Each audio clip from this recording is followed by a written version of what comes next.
As you guys may recall, these guys, I think they kind of surfaced maybe last year, Wayne, and weighed in on this. Well, when the federal cockfighting ban went into effect, they had a pretty big push here, offering rewards for people who turn in anybody cockfighting. I know they've had a couple releases. And there was a case that was filed in the district court by Sid Freeland Song and Ray Bree.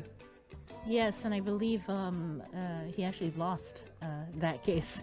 Right, and he was basically saying that it was a federal overreach, right?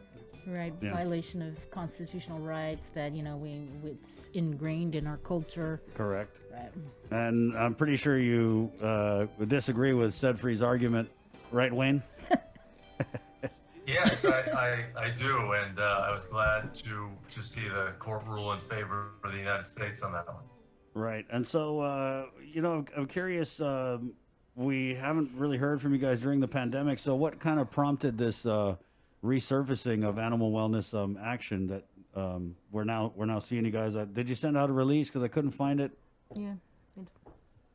Yeah, no, we've been pretty active. There was a little period there when things just shut down a little bit in the United States on the COVID issue, and there was a little bit less attention to some of animal welfare issues compared to the public health concerns. But I think we had been anxiously awaiting the news about the U.S. District Court case that the gentleman had filed some months ago. And this is the second federal district court ruling to affirm the federal law. There was a similar case in Puerto Rico. The United States District Court for Puerto Rico ruled in favor of the United States, saying essentially that the U.S. has the authority to ban dogfighting and cockfighting everywhere in the United States. And again, Chris and Sabrina, this is not an issue of somebody picking on Guam or somebody picking on American Samoa. This is a national law that applies to Oklahoma, Alabama, Guam, every part of the United States. And, our view, as you know, has been that staged animal fighting is wrong. People have been making a cultural argument forever. Louisiana, Cajuns made the argument. Latinos in New Mexico made the argument. Rural whites make the argument in Oklahoma. And it's now pretty much a consensus position in the United States that staged fighting is wrong. I wanted to follow up on something you guys did. I want to say it was last month regarding some sort of investigation about the illegal transportation of cockfighting birds, I think from Hawaii to Guam. About that? Sure. So the United States passed a law in 2002, so 18 years ago, that forbids any interstate movement of animals for fighting. So whether it's dogs or roosters, you can't move a bird from Alabama to Mississippi, Texas to Washington State, Florida to Puerto Rico, California to Guam. That's been outlawed for 18 years. What happened just a couple of years ago is that the Congress passed an amendment to that statute that essentially reinforced the idea that animal fighting is everywhere, not just the fights themselves, but the transportation of the animals, the use of the knives and the ice pick-like devices called gas that they affix to the bird's legs. So we knew for a long time to move birds to Guam from the mainland or from Hawaii. And we asked the Guam Department of Agriculture for its shipping records for live animals. The Department of Agriculture maintains shipping records for all the animals that people are seeking to import into Guam. We scoured those records, 2,500 pages, and we essentially found that what we believe are 8,800 fighting birds that were shipped to Guam over a 3-year period between late 2017 and late 2019. So basically about 3,000 birds a year. These birds are valued anywhere from $200 to $2,000 per bird. And it was clear to us that these were coming from cockfighters. We went back, there were 71 shippers from the United States. The number one state that was shipping was Oklahoma. The number 2 state was California, and the number 3 state was Hawaii. We looked at the 71 individuals and basically found on their social media that they were involved in cockfighting, sales of birds to other places. And we essentially determined that these were for fighting purposes. We sent that information to the United States Attorney for Guam and the Northern Marianas Islands. And we've also sent information to the U.S. attorneys in Oklahoma, to the several districts there, Alabama, the other states, because this is contraband. It's illegal trafficking of fighting animals. It's a federal offense. It's been an offense since 2007. It was banned in 2002, but made a felony in 2007. Since the federal ban on cockfighting went into effect, have you guys received any reports of any sort of like underground cockfighting activities on island? Yeah, we've had a modest number of tips from Guamanians. I would say, probably a little bit fewer than 10 on reports. I mean, we're happy, of course, that the Dome is no longer operating as a cockfighting venue. We also know that the 17 villages, festivals, traditionally there were cockfights at those. That is not sanctioned any longer. So it does seem to be occurring. Hopefully it's much more limited. I've said I'm hoping that it's a 90% reduction in cockfighting activity that's occurred thus far. But thus far, there have been no prosecutions. We're not, we don't wish for prosecutions. We just want people to abide by the law. I mean, obviously, if people are disobeying the law, then we want to see the law enforced. But we want people to just abide by it. We don't want to see anyone arrested for this because, we're hopeful that no one's going to continue to do it any longer. Hey, so Wayne, you guys were offering a reward, I remember, for people who turned in people who were cockfighting. But I know that you didn't give that award, or you weren't going to give it until there was a successful prosecution. And so now you're saying that there hasn't been a successful prosecution. So am I to assume that there haven't been any rewards given out? Right. There's been no rewards on Guam because there have not been any prosecutions. I do believe that U.S. authorities have plenty of information from the abundant records that we shared with them about the people who received the birds on Guam. So I think it would be up to the United States Attorney for the Eastern District of Oklahoma, to make an arrest for the shippers from Oklahoma. But the federal law bans not just exporting or shipping, but also receiving. There are 137 individuals on Guam who received fighting animals in that 3-year period. It's clearly a felony offense. But thus far, there haven't been prosecutions. We haven't paid rewards. Again, we are willing to pay rewards if people continue to violate the law. Then we want to see prosecutions. But our greatest hope is that people just obey the law, and that there is no need for legal proceedings against anyone because people are now adhering to what the United States standard is on animal fighting.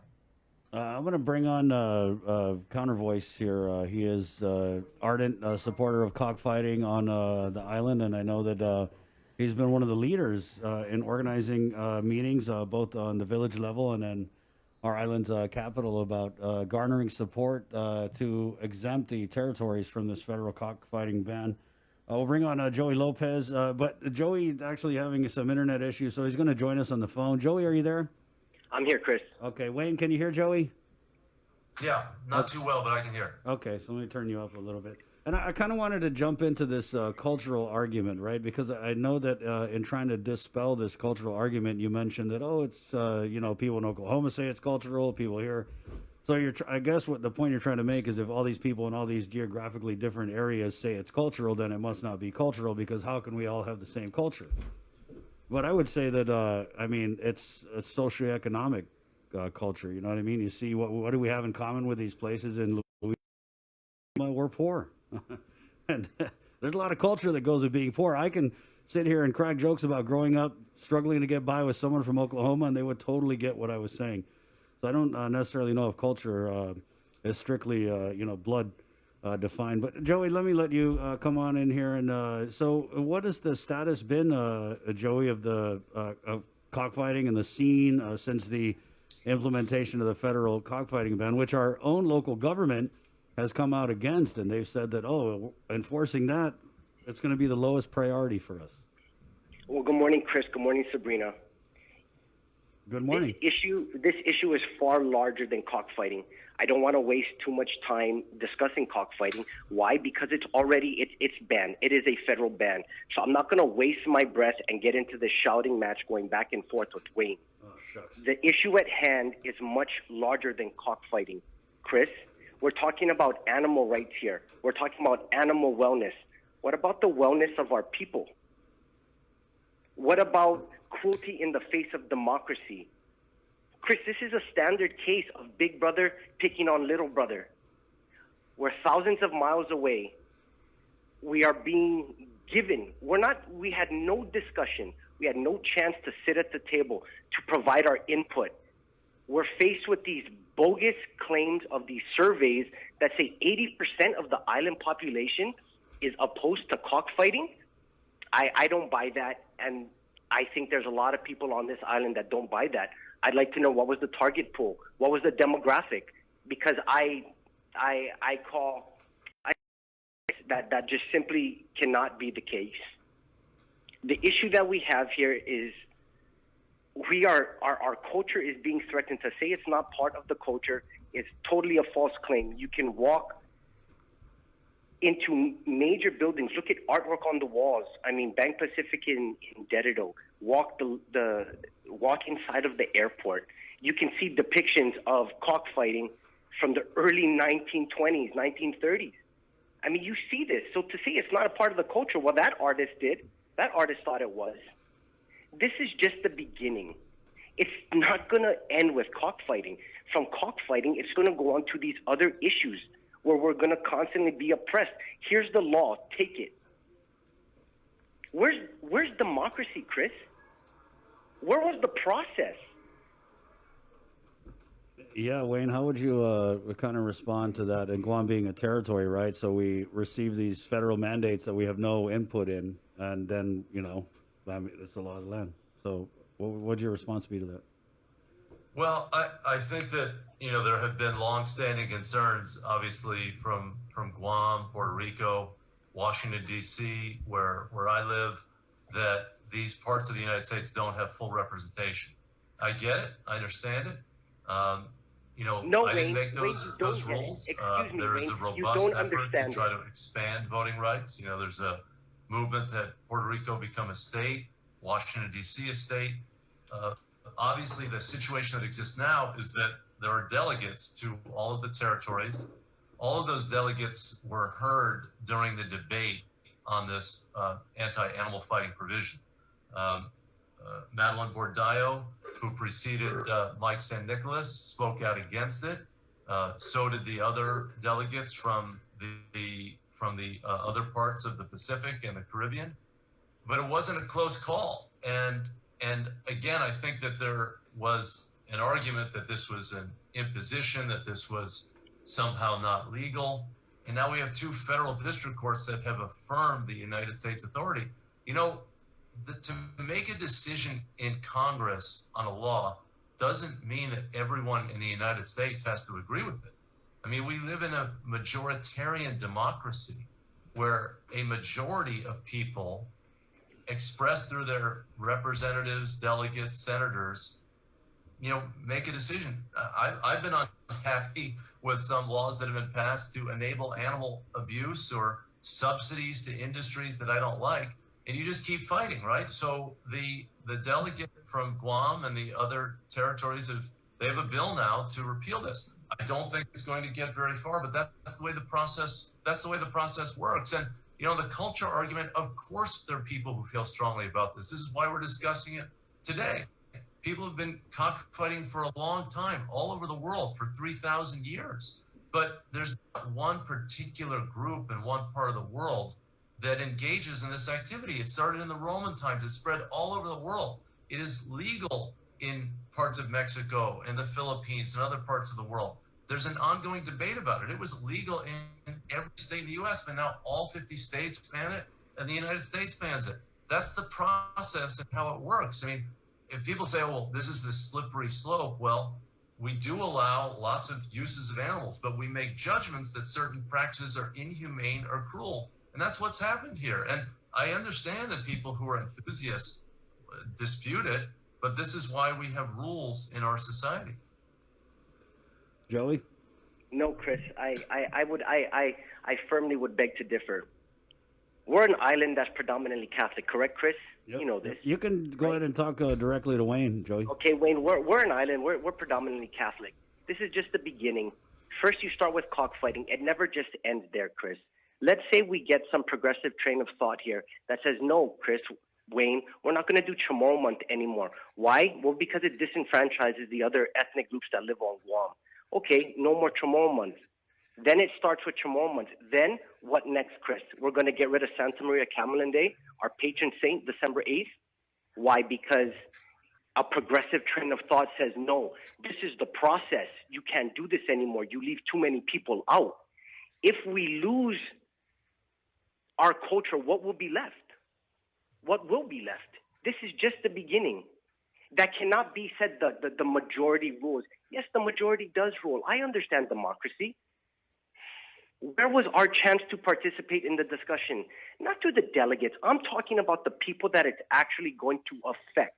Us living in Guam. Give you an example, Wayne. You guys have been trying for so long to disband the horse racing scene. Why can't you guys get rid of horse racing? You can't get rid of horse racing. Well, let's just call it facts. People who race horses have a lot more money than people that fight chickens or will fight dogs and things like that, right? This combat sport of animals. Well, in horse racing, you have a lot more money, lobbying power. NBC televises horse racing, for goodness sake. Right, Chris, with all respect, I say that the purpose of a horse race is not to injure the horse. The purpose of the horse race is to compete with speed and to win a race. And I think even the horse racing industry says that it does not want horses to break down on the track. It doesn't want them to fail. We just passed a bill in the Congress. We worked with the horse racing industry to stop race day doping of horses, where they give drugs to horses to enhance their performance or to get injured horses on the track. Now, there were people, trainers and others, who wanted to continue to medicate horses in these ways to juice them up and to get horses, who have pulmonary bleeding and give them Lasix. It was a debate, and there were two sides, and our side won in the House, and now it's going to be voted on in the Senate. We think we're going to win. But no one was saying in that debate with a big voice that all horse racing should be banned, because it doesn't hurt the animals to race. Fighting animals where they're where the intent is to injure or kill the other combatant is different. And that's why there's a distinction. Not all animal uses are equal. Some are viewed as more severe and harmful to the animals, and some end uses are also not considered to be essential. Food is something we need to survive. But just to, so killing a chicken for food for most people is different than watching birds kill each other just for human amusement. I think this is the debate that we're having in our society, but there are more people, I think, on Guam who agree with me and throughout the rest of the United States than with your view on cockfighting. But I agree there's a larger debate. There's no question about it. Well, Chris, we live here. You, me, Sabrina, we live on Guam. Okay, we're from here. We're going to ask the people, because I don't buy into this survey that came from Animal Wellness. It's false. We don't know the demographic, this 80% number. It's not accurate. We all know that. Everyone here knows it. You cannot pick and choose. Right now, I have a group picking and choosing. They're saying that Guam wasn't targeted. This was specifically targeted to the U.S. territories. They wrote this language in there to specifically target us. Chris, I'm afraid I wasn't able to catch most of that. I don't know if you could summarize that for me. Basically, we feel targeted here in the territories, is what Joey was saying. The language of the measure specifically targeted the territories. Yeah, well, the language of the latest measure did. This is the Fifth Amendment to the federal law against animal fighting since 2002. So the other provisions dealt with strengthening the law to apply to all states. And there were three holdouts. Really, there were 6 states dating back to the 1980s that had legal cockfighting, and Kentucky was one of them. A state court said that cockfighting was covered under the anti-cruelty statute. Then that left 5 states. It was Arizona, New Mexico, Oklahoma, Missouri, and Louisiana. And through state democratic processes, ballot initiatives, legislative activity, those activities were banned. But at the same time, the United States weighed in and said that that shouldn't be occurring there. And I must say that I want to make this point, Chris, that if the rest of the United States has banned this activity, and if the exports are banned, and Guam is just a small enclave of cockfighting, the view is that that's going to undermine the effectiveness of the cockfighting bans in the rest of the United States. That these cockfighters in Oklahoma and Alabama is going to say, "Oh, we're not going to fight them here. We're just going to ship them to Guam." Well, if it was such a big deal on Guam, why were they shipping 9,000 birds from the States to Guam? I mean, I don't think a lot of Guamanians were making a lot of money from this. Some were, no question about it. But, there was not a lot of evidence that it was just a Guamanian thing. Guam became a hotspot for people throughout the United States and frankly from other parts of the Pacific Rim to bring birds for fights at the Dome and some other places. Wayne, why do you think we haven't seen the federal response? So we had our local government come out and say that enforcing this federal cockfighting ban, which we didn't get any money to enforce, would be the lowest priority for the government of Guam. That being said, there was a thought among some people that we would see the federal stormtroopers, busting into the Dome, going into people's yards and, stealing their cocks. We haven't seen that. And when we asked the feds, they had brought up that it's a matter of resources. Yeah. Well, I don't really think it's the Guam PD or the other territorial law enforcement agencies. It's their responsibility. They're not supposed to be enforcing federal laws. That's not their charge. That's not their mission. I think what their mission is to cooperate with the federal government and to provide support, intelligence, information if there's law breaking going on. But it's up to the FBI, it's up to the U.S. Marshals, it's up to the law enforcement arm of the U.S. Department of Agriculture, and to the United States Attorney to address the issue. I think that, if there is serious law breaking in this regard, I'm confident that the United States is going to act. We've just seen some major busts and takedowns of big breeding operations in California and Georgia. I believe the United States has taken this matter increasingly seriously, partly because animal wellness action has really been underscoring the importance of it. And I hope that happens. But again, Chris, I want to underscore, I hope people obey the law.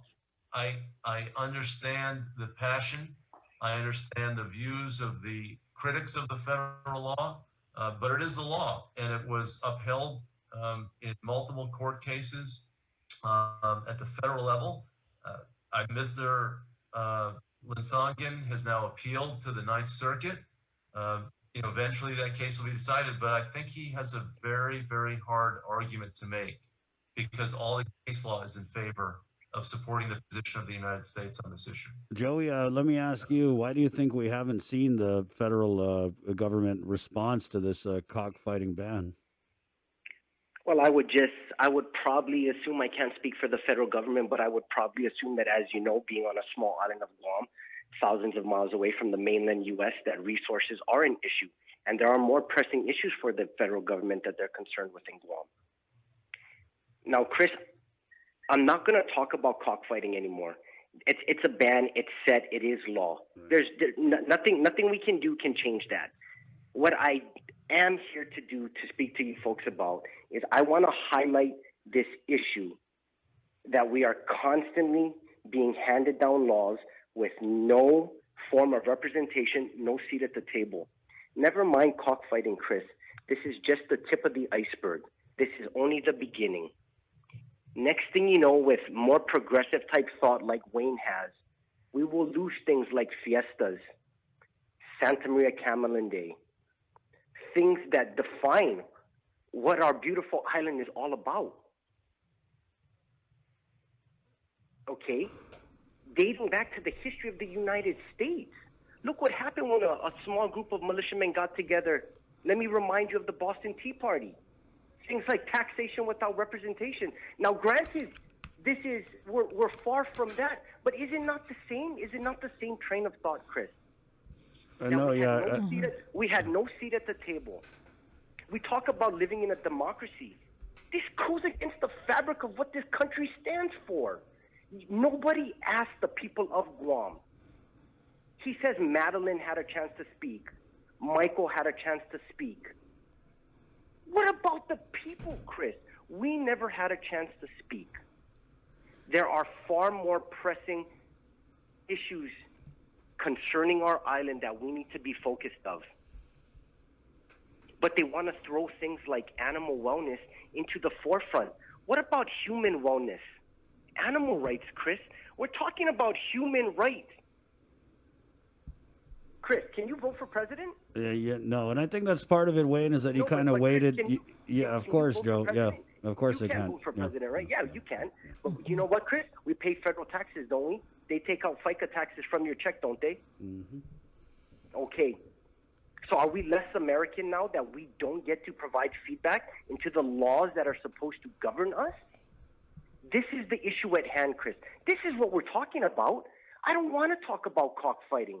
I want to talk about our lack of representation, our lack for a seat at the table to be heard. Great. Wayne, I wanted to just follow up on something that Joey had mentioned regarding this, what he believes is a flawed survey. If you could, I think it was in December that the results were released. Can you take us back to that time when that survey was conducted in terms of like how many people, who were the people that participated in this survey, and even who conducted the survey? Yes, I'd be happy to, Sabrina. So we, I want to underscore that we've done a lot of polling through the years to try to assess public attitudes toward a variety of use of animals, not just dog fighting and cockfighting, but the use of steel gel-like traps to catch animals for of animals on factory farms or different subjects. We don't release every poll that we conduct, but we wanted to find out where Guamanians stood on this issue, because I don't think that before Animal Wellness Action got involved in this, that cockfighting had been a very big debate on Guam. And I had a theory based on my work in the States on this issue, having worked to ban it in the last remaining states where it was permitted, that people have a moral intuition on this issue. Even if there has not been a big discussion, it seemed like the activity was accepted by people. When asked, most people would oppose it. I was confident of that, and then put the survey into the hands of a Guam-based firm that's been doing public attitude survey work led by a guy named Jay Merrill for many years. He designed the survey. He did a statistically valid sample of the Guam electorate, looking at all the different ethnic groups and political affiliations. So Chamorros, Filipinos, Pacific Islanders were all represented in their proportionality of how they make. It was a 400-person sample. I think it was a 15 to 20-minute interview with those individuals. And basically the conclusion was, when the data were crunched, that 61% of Guamanians, voters, favored the federal ban on cockfighting, 21% opposed it, and the rest, 18% or so were undecided. That is totally consistent with the results that we've seen in other places. I mean, it's probably a little stronger in places where the debate has been engaged for a longer time, but it's anywhere from, so if you remove the undecided, it basically means, like, of the people who had an opinion, more than 70% of the people who had an opinion opposed cockfighting and supported the federal ban. That's been consistent with the ballot measures we saw in Arizona. There's a new survey that's coming out of Puerto Rico that shows strong opposition to cockfighting there as well among the electorate. So I would encourage for Joey and others who disagree. I mean, let's get a reputable firm in Guam and ask the questions again. You know, I understand that people, you know, want, you know, it's hard for me or the firm in Guam to say, you know, we did release the questions and we're happy to, you know, have people hear about it, but it was an attempt to be non-neutral. Do you favor or oppose cockfighting? I mean, that's not a weighted question. That's just a straight question because most people understand what cockfighting is. Then you let them answer. And that was the tenor of the debate, or not the debate, the survey. And let's reproduce it. I mean, we're happy to see it. We're confident that this is where the people of Guam are on the issue. Joey, your response to that? My response is, Chris, you got to let us decide. Let Guam decide. And I'll leave it at that. Let Guam decide what is good for Guam.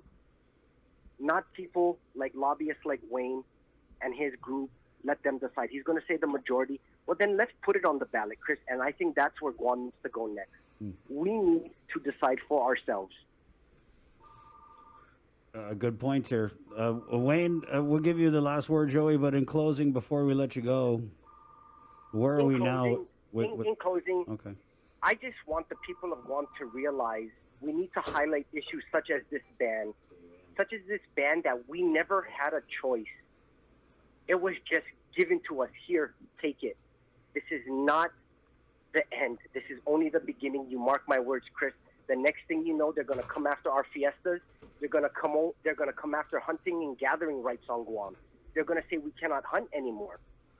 This is only the beginning. People of Guam, wake up. Please look into these issues. It is so much larger than cockfighting, Chris. That's all. Thank you for your time. You guys have a great day. God bless. Thanks, you, Joey. Okay. Wayne, I guess we'll give you the last word. But before we do, I just wanted to get a comment. This is something that I'd covered with you before. There's a breaking news story. Former HSUS, Humane Society of the United States CEO, subpoenaed regarding the sexism and the cover-up. And we kind of cover this, but this is a new development, right, Wayne, for you? You resigned in 2018 from the Humane Society of the United States after multiple women accused you of sexual harassment, and now you're being subpoenaed. Can you just give us a comment on that, and then we'll get on to your closing statement? And what would you kind of say to people who... We did discuss it before. There was a claim from an individual that I kissed her on the cheek 13 years before. There was an investigation. A couple of other women came forward and, you know, made arguments about an unhelpful environment. The board of directors of the Humane Society to retain me. I decided to resign. I'd been there for 25 years. I had led the organization for 14 years with 0 complaints.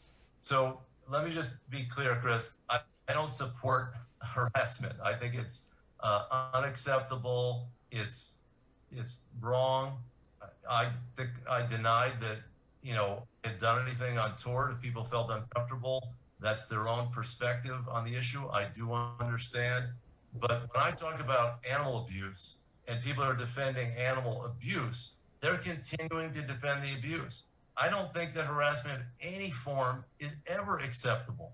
So it was an unfortunate episode for me, but it's in my past. As I said, I deny that I made anyone or attempted to make anyone feel uncomfortable. Okay. Anything else you want to add, Wayne? What's next for animal wellness action on Guam? Well, I think that the reality is that animal cruelty continues in this country. It's not on Guam specifically or in any other state.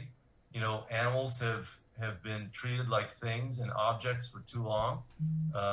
Animals deserve respectful treatment. They feel pain and they suffer like we do. They have lives that matter to them.